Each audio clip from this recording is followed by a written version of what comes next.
Estamos direto então aqui da Praça Dante Alighieri, na 41ª Feira do Livro de Caxias do Sul, dando sequência aos bate-papos do Café com Letras pela TV Câmara Caxias. Já se encontra aqui conosco a escritora Eliane Marques, aqui eu de imediato saúdo, uma honra tê-la conosco aqui. Fábio, a honra é toda minha. É a minha segunda vez na Feira do Livro de Caxias do Sul e a minha primeira vez nesse maravilhoso Café com Letras. Eu amei o nome, esse Café com Letras da TV Câmara. Então, muito obrigada pelo convite. Desde já é uma honra poder falar contigo, Eliane.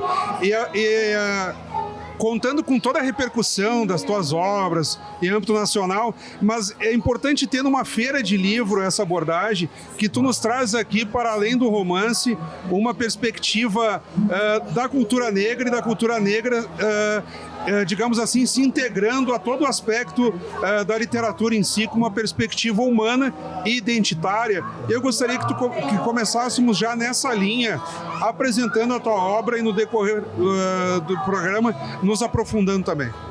Certo, Fábio. O que tu diz acerca da minha conversa como poeta e romancista, não apenas com a cultura brasileira, mas com as tradições de matriz africana, isso faz parte do que eu chamo do meu projeto estético. O meu primeiro livro se chamou Relicário, um poema.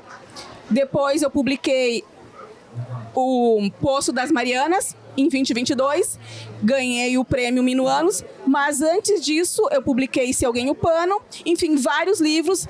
Mas eu quero destacar também as traduções. Por quê? Porque nessas traduções eu converso com isso que tu estás dizendo de uma articulação com um pluriverso. Eu traduzi, por exemplo, a poeta cubana Georgina Herrera, o livro chamado Cabeças de Fé, e traduzi também a poeta afro-uruguaia Virgínia Brindes de Salas, o livro Pregão de Mari Morena. Então, essa conversa entre o Yorubá, o Quimbundo e o espanhol, ela, digamos assim, ela se espalha em tudo aquilo que eu estou produzindo no campo da literatura. Eu acho que essa abertura é uma abertura própria da literatura contemporânea, mas especialmente de uma literatura de autoria negra, que se assenta nessas tradições, mas não fica apenas ali. Nós podemos conversar com várias outras tradições.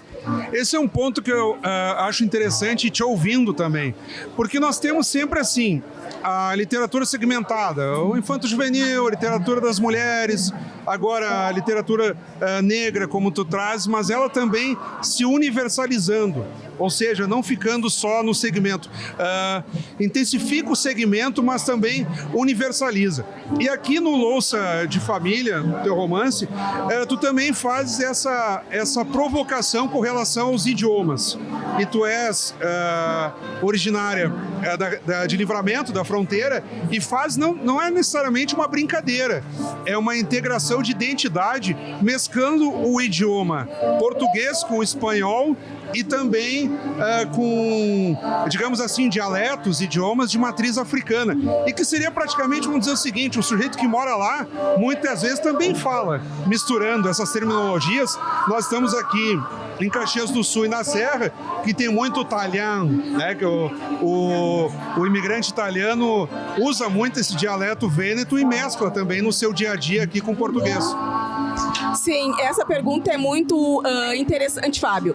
Como se diz na fronteira, eu sou doble chapa, né? Falo português e falo espanhol, mas também falo portunhol e aprendo outras línguas como o Yorubá e o Quimbundo também. E o que diz disso? Diz da nossa pluralidade enquanto habitantes disso que eu estou chamando de barriga da terra no meu novo romance. Por exemplo, estar aqui em Caxias do Sul, numa feira do livro, é uma possibilidade de habitar de uma forma diferente também essa barriga da terra. Eu costumo ouvir que Caxias é uma cidade de colonização italiana, mas agora várias pessoas, e tu me disse, não, aqui nós temos uma tradição também de origem africana, nós temos uma tradição do batuque. Então, que eu esteja aqui, possa falar disso, nossa, me alegra muito, muito mesmo. A propósito legislativo, neste ano, eu comentava contigo, o presidente Lucas Carenhato, depois do presidente Edson da Rosa, lá em 2013, é o segundo presidente negro da história do Legislativo caxiense. Nossa, segundo em, não sei, talvez 50 anos. Não, mais, o Legislativo fez aniversário este ano, nós estamos tratando de 133 anos de história. 133 anos de história. As mulheres também nós temos isso, que agora são 7 vereadoras, a maior bancada. Então, quer dizer, é algo que nós destacamos, mas que não deveria, porque deveria ser algo comum, mas aos poucos vai aumentando, né? Pois é, isso é também muito relevante saber disso, porque quem não está aqui na cidade, quem não sabe dessas informações, até tem um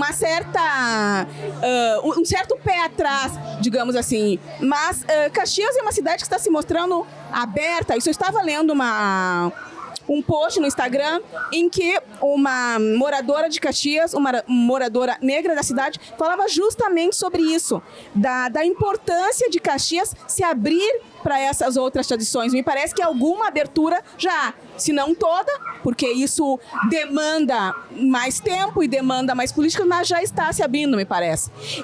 Como é que tu observas a recepção à tua literatura também? Chegas aqui numa feira de livro, não é à toa, tendo esse convite, a obra sendo procurada. Não tem sido fácil achar os teus livros aqui, inclusive, e ter aqui um romance premiado e as pessoas, essa escritora está tão pertinho daqui, está em Porto Alegre. Pois é interessante que eu já estive neste ano, de 2025.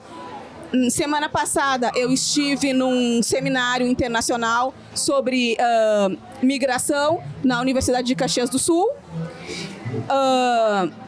Eu acho que no mês anterior eu estive numa outra atividade de literatura aqui. Então eu acho que, embora seja difícil de encontrar louça de família aqui, existe um nicho. Por exemplo, existe pelo menos um clube do livro aqui que está lendo louças de família.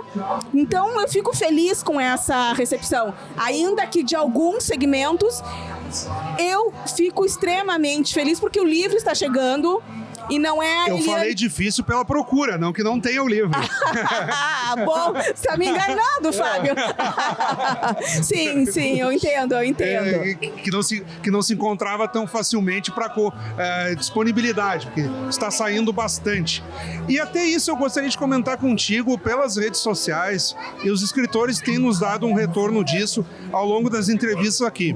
Muitos assim, tu és o poeta da internet. Tu és o fulano de tal que escreve sobre tal coisa. Da sujeito, eu até não me ofendo, porque as pessoas estão lendo a poesia. E aí, quando eu chego, a pessoa já leu 2, 3 livros meus, me conhece e se torna até um contato mais interessante. Daqui a pouco, tu és a escritora de literatura negra. Aí a pessoa vai, te conhece e apropria mais. Como é que funciona esse contato com o público, que muitas vezes não te conhece direito como pessoa, mas já sabe muito bem da tua obra? Eu prefiro que me conheçam como a escritora Eliane Marques. Quando eu estive na Universidade de Caxias, a semana passada, eu me impressionei porque havia pessoas vindas de Bento Gonçalves e de outros lugares, porque leram louças de família. Então, não vieram pela minha personalidade, mas vieram por aquilo que eu estou produzindo. Pela essência. Então, isso me deixa também bastante feliz, porque louças... Eu sempre quis que a minha obra circulasse, Fábio. Isso não ocorria com os outros livros de poemas que ficavam muito em Porto Alegre, salvo Caxias. Quando eu publiquei Se Eu Ganho Pano, meu terceiro livro, eu já fui convidada para a Feira de Caxias. Então, tem pessoas muito atentas aqui ao que está se produzindo em termos de novidade no mercado editorial. Então, Louças é um livro que me leva, mas chega primeiro o livro, depois chega a Eliane como pessoa. Claro. E as redes sociais nesse aspecto, elas te ajudam? Faz parte, porque todo mundo vai ter que aparecer nas redes sociais. Como é que tu usas isso? Bom, eu uso as redes sociais para divulgar o meu trabalho. Até 2019 eu não tinha redes sociais, porque eu entendi assim, olha, se eu tiver uma conta no Instagram, eu preciso me dedicar a isso. eu preciso responder às pessoas, eu preciso fazer publicações, e eu não queria ter esse trabalho. Mas chegou num determinado momento em que eu tive que ter, porque as pessoas começavam a me procurar, a querer saber onde eu estava. Então as redes sociais são um meio de divulgar o meu trabalho, de divulgar aquilo que eu já produzi e o que eu estou produzindo, como é o caso de Guanchuma, que eu já fiz várias publicações sobre várias personagens. Então é uma ferramenta de trabalho. Como é que tu vês também a possibilidade de inspirar mais escritoras na mesma tendência que tu segues? Tu já vês daqui a pouco sendo convidada para oficinas ou até aqui num evento literário, em palestras, inspirar também que outras negras sejam protagonistas na literatura. De certo modo, tu estás abrindo o caminho, né? Sim, eu consegui chegar aqui porque outras escritoras negras também chegaram, como a Conceição Evaristo. Cito a Conceição Evaristo por todas, mas eu também vi aqui que tu tens um livro da Carolina, ou eu me equivoco, da Carolina Maria de Jesus, Quarto de Despejo. Então, a Maria Firmina dos Reis, que em 1859 já publicou Úrsula. Então, os nossos passos vêm de longe, como diz a Conceição Evaristo. E desse meu lugar que eu estou forjando, eu sinto sim que eu já estou, digamos assim, impactando outras escritoras mais jovens a produzir poemas, mas a produzir também romances, a se atrever, porque no Rio Grande do Sul existem poucas mulheres negras que escrevem romances. A maioria está ainda no campo do poema. E ok, cada uma escreve aquilo que quer escrever, que gosta, mas talvez exista uma certa timidez, um certo constrangimento. Não posso escrever um romance. E aqui no Rio Grande do Sul eu estou dizendo, não, nós podemos escrever também romances. Algo que eu gostaria também que tu explicasses e que é desafiador para quem pesquisa e escreve.